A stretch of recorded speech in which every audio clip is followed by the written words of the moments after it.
This capability tracks how effectively you can analyze your software products for security issues in their source code and included libraries. There are a considerable number of tools available, both free and commercial, to help you do this in a fast and automated way.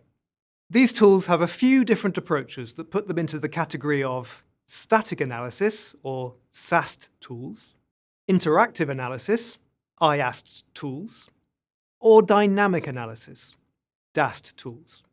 And we'll get into the details and pros and cons of each approach very soon. Your main concerns when ensuring this capability is effective are the time it takes for testing to complete, the true positive proportion of the test findings, genuine security defects that need fixing, the false positive proportion of the test findings, places where the tool or person has become confused and identified a security defect where there isn't one.